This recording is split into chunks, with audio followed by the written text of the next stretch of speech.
Are you trying to design your career and you're wondering how, as a designer, you can actually get to a six-figure salary or to making enough money that you're not worrying about how to pay your bills? You might have seen articles saying there are no EX jobs, people are getting laid off. There's this whole narrative that there are no jobs out there for designers, whether they have their entry level or they have some experience. You work on your case studies, you keep sending your portfolio out, but you're not getting any responses. You see job postings that seem interesting, but you're not sure if you have all the skills or all the experience that they require, so you don't apply. Maybe sometimes you apply, but you don't hear back. So what really is going on? If you look at reports, there are actually jobs out there. The biggest difference is that when UX was just emerging, there were a lot more entry-level jobs. Say you were a UX designer and you would get hired, and ideally you would grow into that role. And that has changed. So that's the bad news. But the good news is that, in fact, there are roles, but they are more senior roles. And if you look at LinkedIn, you'll see that there's lots of design leadership roles. And the reality is that reports show that, in fact, what employers are seeing is that there are not enough senior designers applying for those jobs. So there's lots of people applying for entry level or junior level UX design or more general UI design roles, and not enough people applying for those senior roles where you're looking at six-figure salaries and you're leading a team of people. The second piece of what's going on right now is that AI is filtering a lot at the beginning of the hiring process. So unless your application is ticking off all the boxes, sometimes it'll get filtered out. And if it doesn't get filtered out and you finally get in front of somebody, they have so little time to look at your portfolio that unless you have really knocked it out of the park, you might only get 10 or 30 seconds, if you're lucky, for that person to look at your portfolio and decide whether or not you're going to go to the next step. The third piece of what's going on right now is that it is no longer just about the hard skills. So, of course, we know this, we've talked about this, but if you look at design schools still to this day, the majority of them actually don't cover the things that you need to do to succeed in a design leadership role. So, you might be working on your craft, you might be working on your process in design, but you're not so much working on your leadership skills. Maybe you're working on some collaboration project with other folks, but there isn't actually training in those classes about how do you manage that collaboration? How often are you meeting? How do you report back? At what cadence? Who needs to know about what? And so again, maybe you've had a different experience, but in my experience, not a lot of that is taught. And so in my experience, both being formally trained as a designer and also teaching design in two universities at the moment, I can see that there's just not enough time in the curriculum to do all of the things that are needed to succeed in 21st century job market. And so what's happening is that it is no longer just about those hard skills and the design craft. It is also about whether or not you're able to lead and to collaborate and to be inclusive in your process. So that's the reality of what's happening. And there is a real opportunity there. So it isn't bad news. It's actually an opportunity for you to take charge of your career. So what can you do knowing that there are fewer entry level roles?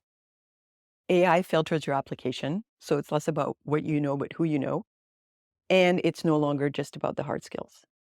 I can tell you what's worked for me in my career, both being employed by other people and building my own design consultancy over the 10 plus years that I've been working on it. And there are five things to keep in mind that are really actionable and simply have to do with you deciding that you're going to pursue them in a systematic way. Number one, and that is probably the most important one, is what is your vision? What do you want to achieve? As a designer or as a leader, what is it that you see your impact being? And I'm not talking about saying, I want to improve lives and make the world a better place. That's great, but that's not specific enough. So what areas are you interested in? Where do you think you excel? Where have you seen that you had an influence and that people really responded to what you were sharing about what you were interested in, or the way that you did things, or the way that you show up in the world? So get really, really clear on what your purpose is, what your objective is, what you want to achieve. And it could be for sure a mixture of what motivates you more generally, and then what your freedom number is in terms of how much money do you want to make to be able to have the impact that you want to have because you're not worrying about paying your rent, eating, all of those things, and then you're actually thriving and building wealth for the long term. Don't neglect that piece. The second thing is being really rigorous and lucid about where you have skills gaps. So we talked about the fact that it's no longer just about hard skills. It's got to be also about soft skills. And when you think about what are being called soft skills, and I use that term because that's what people understand, but really what it is, it's about being human. And what I mean by that is everything that we build is done in collaboration. The way we humans develop intelligence is by doing this. Basically, you're listening, we're not engaging in person, but the exchange of ideas that's going on, how you're reacting, and then you're going to mirror that back to me in a comment or joining the community or whatever next action you take in your own life is how we actually move forward. It's by interacting with other people that we develop intelligence. And so learning how to collaborate, learning how to be inclusive in your design process, who needs to tell a story, who needs to be involved in the problem solving process, who needs to be involved in even scoping out what the problem is. All of those things, and then being able to communicate the value of what you're doing, how you're doing it, write that down and figure out, okay, I want to focus on this, this, and this. Those are the things that really will get me to the next place. And you're not going to tackle everything at once, but try to make an inventory of where you have skills gaps and where you want to continue to advance your mastery. The third piece that's essential, and that's tied to the second piece of the soft skills, is how do you develop your ability to think in ways that are not predetermined by the way we are socialized? And what I mean by that is we are still taught that there's a right and a wrong answer.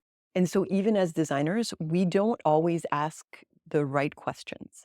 The more we can develop that muscle of being able to see what are the questions that are not being asked? Who can I speak with to understand what their take is on that so that we can actually have a different approach? So developing your thinking skills and then being able to translate how you're thinking goes into making things, mentoring or influencing or nurturing teamwork as a leader of your own organization or inside a design leadership role inside an organization. And then translating as well that how you think enables you to adapt, learn, and apply quickly. Those three things showing how you think and how that unique way of thinking translates into making things, supporting people, and being able to adapt and learn new things quickly. Those things will position you really well to apply for a job or frankly do whatever else you want to do because it will position you as someone who is both flexible and knowledgeable. Number four, and that ties to all the other points, is how do you keep learning continuously? What are ways in which you like to learn that doesn't feel like a burden that you can schedule regularly in your calendars? Taking a course, hiring a coach, finding a mentor, networking with other folks, reading books. How is it that you continuously learn and then share that learning? Don't neglect that piece. It's great to learn, but you will learn by applying. So either you're applying it right away in your work, that's one thing, or you are finding ways to write an article, share a thought that you have on something you read in the press. Expressing your thoughts will force you to have a point of view. And it's super important to keep you moving forward in your career that you actually give yourself time for critical thinking, for formulating how you think so that you can lead and inspire people and position yourself as the expert that you are. The last piece, how do you keep meeting people?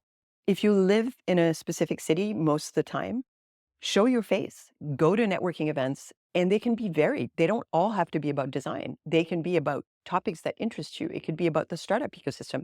It could be about meeting people who are doing interesting things that are related to what you're interested in, or even the way that they do things interests you, their process, the way that they improve the city, or things that are going on that are going to keep feeding your ability to understand the context of your work is really how you design your career to be what you want it to be.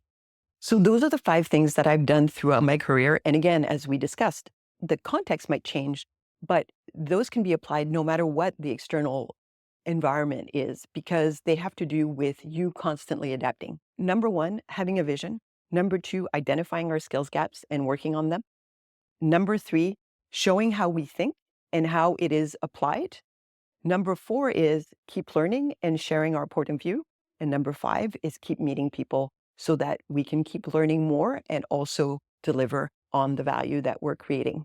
Those five things will help us design not just our careers, but also our lives.